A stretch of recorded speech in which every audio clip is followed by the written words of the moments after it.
Do you want to reduce your energy bills? Or maybe you want to use greener energy? Go solar and get a discount. Right now, Which members can get a 7.5% discount on solar panels and their installation if you use Heatable, a Which Trusted Trader approved service. You can also include a storage battery and EV charger, handy if you're looking at making the switch to an electric car. To make use of this exclusive offer, simply head to which.co.uk/solar-offer. That's which.co.uk/solar-offer before the 30th of September 2025. And if you're not already a Which member, you can grab a year's membership for 50% off the usual price. To do that, go to which.co.uk/podcast offer to get involved. Start your solar journey today. Go solar and get a discount with Which. Paying for care in later life can seem like a daunting task, and a recent scrapping of the cap on how much you could pay could be making it even harder. Welcome to Which Money. Hello, I'm Lucia Ariano, and joining us today we have Which senior researcher Megan Thomas. Hello, Megan. Hi. And also Mel Kenny, Chartered Financial Planner at Radcliffe and Newlands Wealth. Hello, Mel. Hello. Well, thank you both so much for joining us for this one. Shall we start with a bit of background then on kind of what I mentioned at the top? So there were big plans a few years ago, I believe, to implement a cap on how much we could end up paying. Something's changed now, hasn't it, Megan? Can you talk us through it? Yeah, so in 2021, the government announced a plan to introduce an £86,000 cap on how much you would pay for care in your lifetime. Basically because it's this huge issue, the cost of care. And a lot of people are saying, something needs to be done. So this was their kind of big plan. But in July last year, the incoming government scrapped that plan. And the previous government had kind of been pushing it into the distance for some time before that as well. At the moment, the government's launched a consultation to look at a national care service, but we won't hear any of the recommendations from that until 2028. That's quite some time away. And as well as the scrap of the cap, there's also rising costs generally, isn't there? Yeah, so the cost of care has outpaced inflation for 2 decades now, according to a market research firm called Lang Buisson. So yeah, things like energy costs increasing, as we've all felt, is being felt massively in the sector of care. There's struggle with recruitment and things like that. House prices, so, the buildings themselves, all these prices are massively rising, and then so too are the cost of care. And Mel, with all of this in mind, which is a lot already, we've literally only just begun, for people thinking, OK, so when is the right time to start planning? What would your advice be? Well, that's a big question. And many would argue, young people should be thinking about this. But the problem for young people is building enough money for a standard retirement, let alone perhaps needing to pay for care, which may not happen. But if it did happen, there is the potential for catastrophic costs. Now, what would be great would be to have a proposition whereby there's a pre-funded insurance plan that you can pay into in the event that catastrophic costs arise. But that didn't really take off. It did. It lasted for some years, but there was not enough policyholders. Young people were wanting to pay into their pension plan, and older people wanted, it was very expensive for older people to pay into this type of plan. And they had their property to fall back on by then. So they left it to their property. Then the event of Facebook came along and adverts about how the local authority were going to take away your home to pay for your care. And then suddenly older people were wanting to enter into these protective trusts that prevented them from having to pay for their care and pushing them at the risk of having nothing and the local authority paying, which is not a great scenario to be in. The local authority will provide care, that's their duty, but to their standard of care, which may not be to your standard. Well, shall we start breaking down then how we pay and how how we work out, or how the council works out if they will pay or if we'll pay or self-fund. So shall we start then, from right at the top? Depending on your postcode, you might end up paying a different amount. Is that right? Yeah, so the cost of care varies quite a lot depending on where you live, and that tracks quite similarly to house prices. So it'll be cheapest in the northeast on average. So again, Lottie, which is a company that looks at different care providers as sort of a search engine, provided this data that for residential care in the northeast, you'd pay £1,076 a week. Compare that to London, where house prices are most expensive. That tracks with care, where you'd expect to pay £1,710 a week. So there can be these huge differences. And that's just residential care. You'll also pay more for nursing care, which requires more staffing, and dementia care, which is the same. And what's the difference then between self-funding and the council paying? And when do the council get involved? Well, the council get involved if you have assets of under £23,250 and you do not have enough income to pay for your care. So there are many different types of care situations. Megan described how much it could cost. Margaret Thatcher decided to live out her last years in the Ritz. And if you were to do that today, it would cost you £1,000 a night, which is £365,000 a year, plus your carers. That's a lot of money. And you don't need to be paying that sort of money. You can pay just over £200,000 only for an absolutely fantastic care home. You can pay £100,000 a year, and you'd be getting a pretty good care home. You'd still be getting a very good care home, possibly £80,000 and £70,000. So it's up to you as to how much you want to pay. But if you're looking at not wanting to depart with too much money because you're thinking about, well, I want to leave my assets to my children, they're the most important thing to me, and I expect the government to pay because I pay taxes, I pay national insurance and so on, and they'll probably get me on inheritance tax later on or something like that, then social care is means tested. Yeah.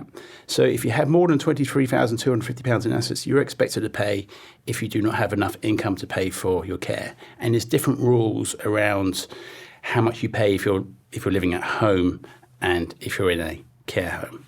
And that 23, I think you said, is that for England? And does it vary depending on whether you're in Scotland, Wales, Northern Ireland? Yeah, so for Wales, it's actually £50,000. It's quite a big difference. Yeah, and then in Scotland, so there's a lower and upper limit, but the lower limit in Scotland is £21,500. And you mentioned earlier whether or not your house could be taken away from you to pay for costs. Can we just go into, it's quite a minefield, isn't it? But can we go into, how this works, whether or not, the council takes into account the cost, the value of your home? Yeah, so it depends on some certain factors. So for the first 12 weeks that you're in a care home, the council disregard the cost of your house in assessing your finances. And that's true also if you go in, so respite care, so you're not usually living in a care home, but if you have a carer at home, sort of giving them a bit of a break, you might go into a care home for a few weeks. Again, they wouldn't consider the cost of your home. There are also specific circumstances where they won't consider it. So if your spouse or partner still lives in the home, if a relative aged 60 or over, or a child of yours who's under 18 or incapacitated, which is basically defined by if they take certain disability benefits. In these instances, your property would also be disregarded. Otherwise, they'll count it. And you mentioned earlier, I can't think the word you used, but funds that you could pay into to kind of protect your home. Is that something that people are doing or that they're thinking about? So I was talking about these protective trusts that some are entering into. And you have to be really careful when you do this sort of thing. A paper may not have any value at all, let alone the actual trust. Yeah, so it's really important to take legal advice from a good solicitor or a financial advisor. run this sort of thing by someone who's familiar with this sort of territory, a financial advisor who's accredited by the Society of Later in Life Advisors, they are more likely to see whether this is best suited to your needs. Sometimes they do work, and if they do, well, you're going to be vulnerable to what the local authority deems to be suitable for your care, and if they don't work, well, you just handed over a lot of fees to a legal person who didn't have your best interests at heart. And I suppose our listeners might be thinking, well, I wouldn't want to give up my house. Maybe it's got sentimental value. You just don't want to sell it. What's the answer there? Well, so you can have care at home. So as much as the care cap was never really implemented, and it was meant to come around at the Care Act 2014, because this care cap goes back nearly 15 years now. And in 2014, some great things came out of that Care Act. You could have a deferred payment agreement against your house. It's another topic. But it also the well-being principle and promoting independence and your ability to stay in your own home and for the council to support it. So if things are getting a bit tricky at home, it doesn't mean you have to be shipped off to a care home. If you haven't got enough money to pay for your care in your own home, the council will come out and perform a care needs assessment. And if your needs are there, they're eligible needs, and you do not have enough money, then the council would support you. And if you don't have enough, and that support would be that if you don't have enough income to pay for that care, they will top it up. And you'll always be left with a minimum income guarantee, because you still have to pay energy and perhaps council tax. But there's a severe mental impairment exemption on council tax. So it's really important to be taking financial advice, because there's lots of exemptions out there. There's a lot of planning that you could take into account. You could also on top of the help you get from the local authority, on top of that, take out a lifetime mortgage, which takes equity out of your property and can top up what the local authority give you, because perhaps what they want to give you is not enough for the lovely carers that you've had in place. And that's fantastic for those who, as you say, has been in their own home for perhaps 40 years, that they planted their apple tree 40 years ago, and they take the apple from that tree every summer. It's something that's very, very difficult to depart from. It's part of their identity, of who they are. And you take that person away from their home, that it can be a very difficult situation. You said so much there that I want to talk about. Can we just pick up on the deferred payments agreement, which people might have heard that term used around. So is this something that still exists? Absolutely. So what the Care Act 2014 did was compel local authorities to offer this deferred payment agreement. So if you had to go to a care home and your house was empty, you no longer had to sell your house to pay for your care. And this is what Tony Blair wanted in 1997. He stood up and said, I no longer want to live in a country where people have to sell their homes to pay for their care. And some 18 years later, we got it. Mm-hmm. And what that meant was you moved to a care home, the house is empty, you did not have to sell it to pay for it. A debt could be applied to the house, which would eventually have to be repaid, and that would typically be upon death, unless someone in the family wanted to pay off that debt. So you might not have to sell it in your lifetime, but you might have to sell it upon your demise. Is it common that you might choose to do this and your fees your debts could be worth more than the value of your property? Now, there's certain protective procedures in place, both with a deferred payment agreement and with a lifetime mortgage. So that won't happen. So my head's just going to all these different possibilities where, you might be in one of the more expensive care homes and then you might have to, scale down. Is that something you've made a good point. So you can put the shortfall in the cost of care against the value of the house. But the local authority will only lend up to their costed care rate. Yeah. So if they believe that you may have £20,000 coming in, and they believe they could provide your care in a care home for £60,000, then they will allow a £40,000 debt to be applied against your property each year. If you want to go to a £100,000 care home that has lots of activities, there's furry animals coming in, they're celebrating VE Day really well, and they've got virtual headsets and they're having an absolutely fantastic time. On the big days they might have butler in the buff and all those sort of things. It does happen. Really? Yeah. If you want to be doing it, the council's not going to pay for that. So you would have to look for a third-party top-up. So you would need to lean on your family for that. Or if there's no chance of a third-party top-up, then you're looking to sell the house. And you have a lump sum of capital, and you will be able to perhaps afford that £100,000 care home from the proceeds of that property.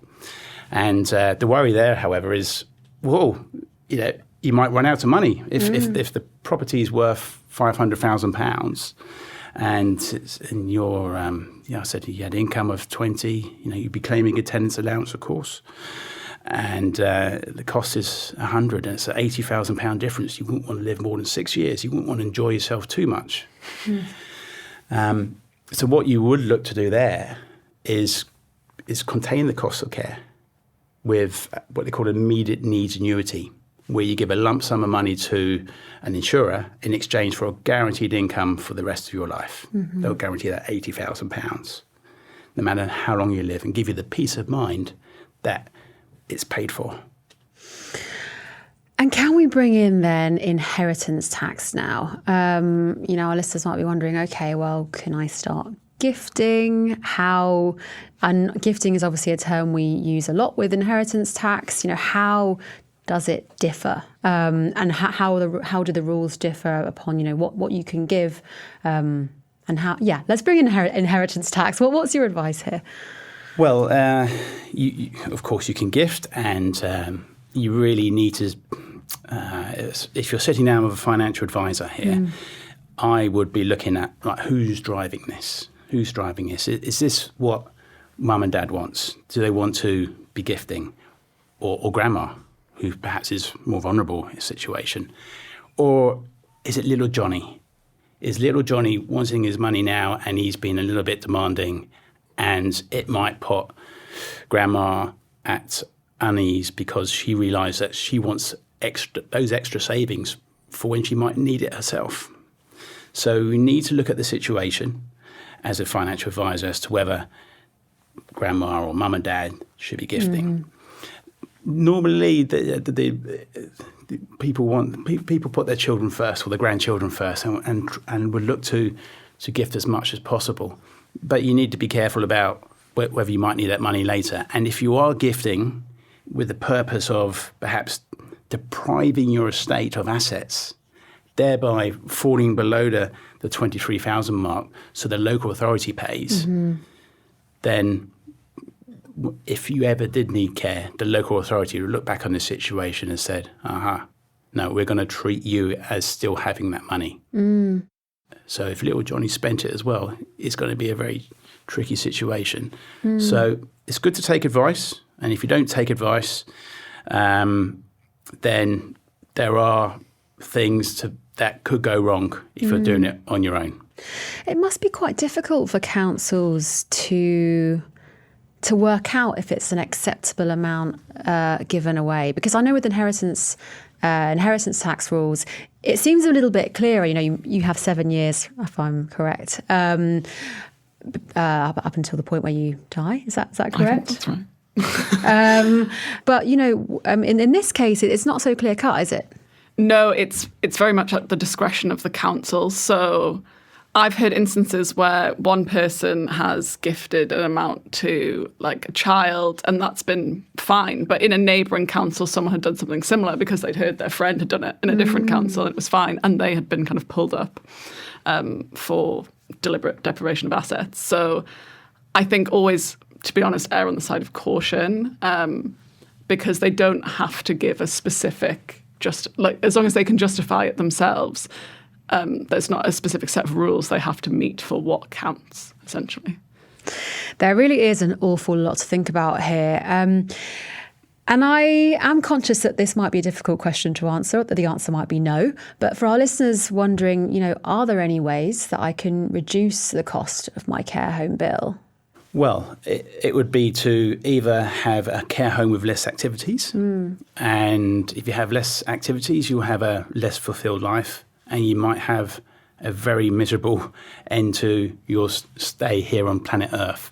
So you've got to be really careful of depriving yourself of having enough money to pay for your care. And I would always say, build up assets, build up assets, build up assets. And then when at the point of you might need care, or you do need care, because not everyone needs care. We don't know until the point comes. But if you've got that money, you've got choices.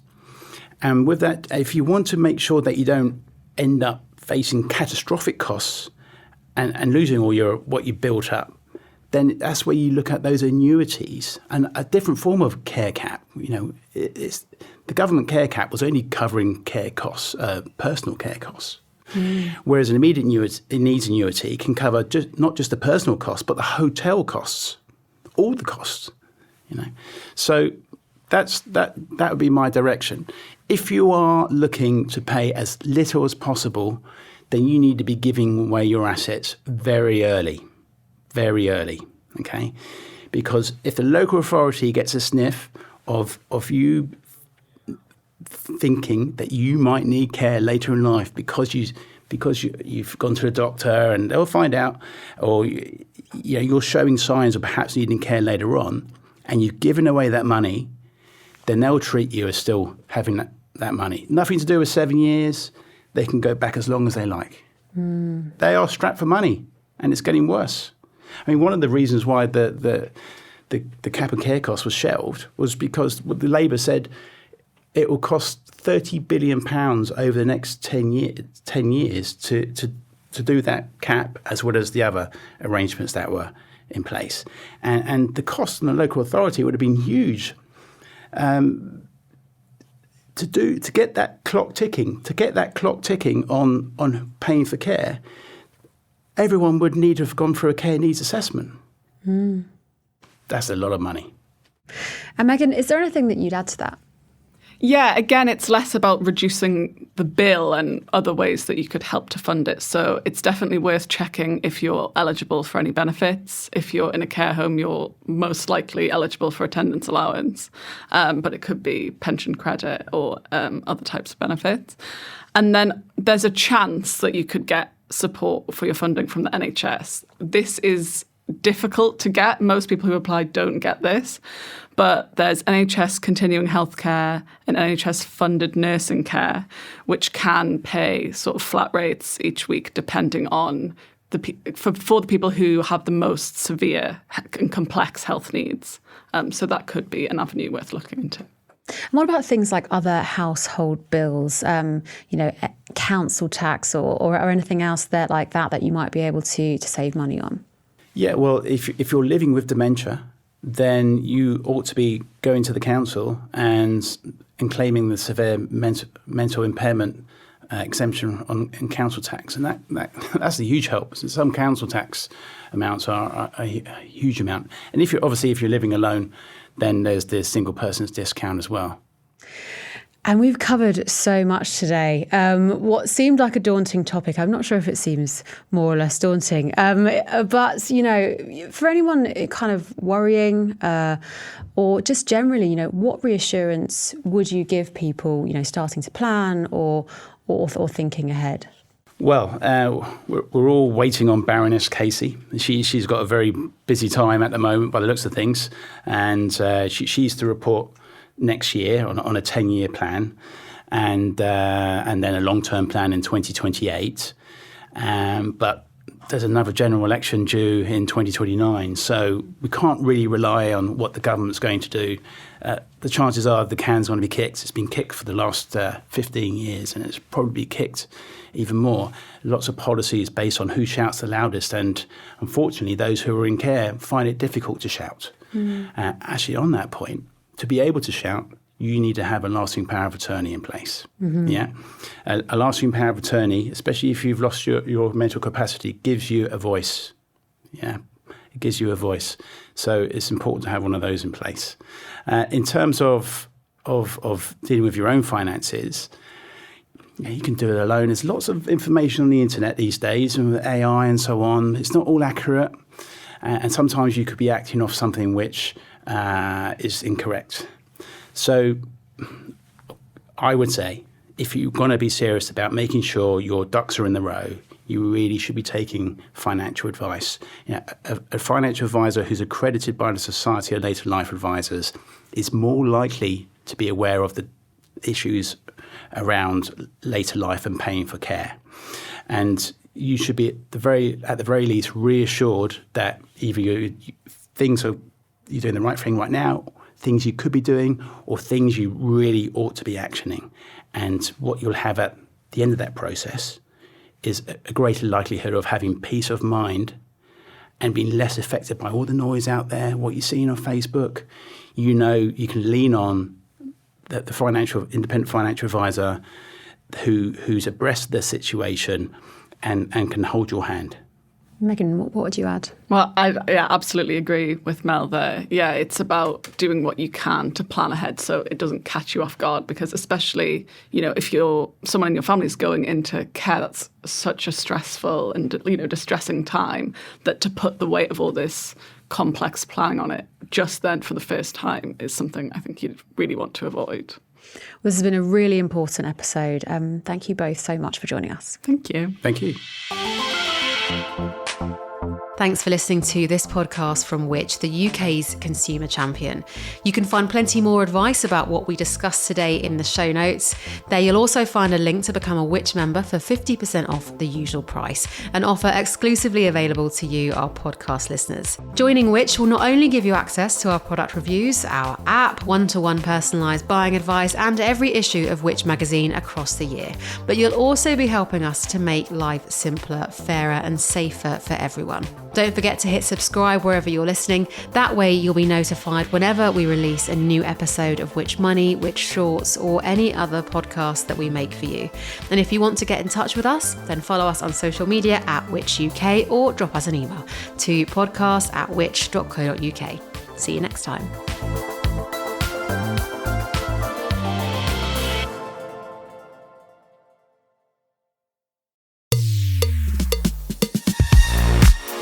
If you're enjoying this podcast from us here at Which, then why not become a Which member?